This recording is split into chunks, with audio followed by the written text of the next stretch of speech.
you having issues? I'm having issues. You know I'm having an issue with? Working out while traveling. But there is a program, a plan in which I implement to be successful. And we're going to hit you with those 5 tips. You ready?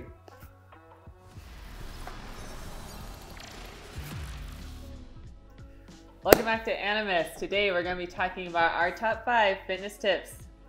Travel related. These are things we like to do when we travel, whether it's a work trip, whether we're just going on vacation. These are things we know that work, things you can easily implement yourself. So starting with tip number 1. And 10, realize this is going to happen.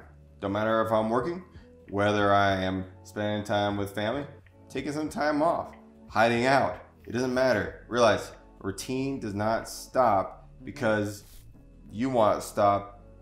You got to get your goals. Yep. Right? So, moving on to number 2. When are you going? Are you going in the morning, evening, afternoon, before breakfast, after dinner? You name it.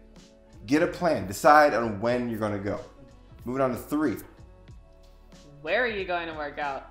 You plan this trip, so you might as well look into where can I work out? Am I going to work out where I'm staying?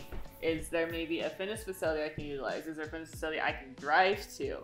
If not, maybe can I go hiking, biking, jogging? Any of these things you can look into. But along with that, there's a second part, and that is number 4. Your routine. Don't just go half-cocked. Plan something and not planning to use your jaw. Okay?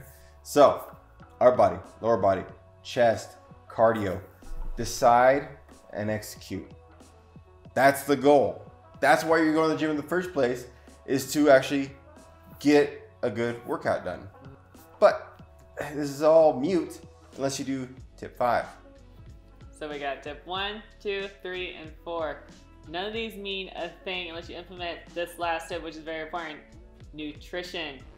You gotta come prepared. Don't sabotage yourself by running to vending machines or running to fast food joints. Pack a healthy lunch, pack healthy snacks, pack your protein powder, pack anything that will keep you on track. So don't do all this stuff and put in all this hard work and just sabotage yourself with bad food. This is so very important. All this being said, if you have something that you do that you want to tell us, add to the conversation, comment down below. And don't forget, guess what? We're coming out with another video about what you can do if you don't have a gym, if you're stuck at the house, if you're stuck with the family members and you still gotta do it. But don't forget. Don't forget to like, subscribe, share. We love hearing from you. And we'll see you later. Next time. Bye.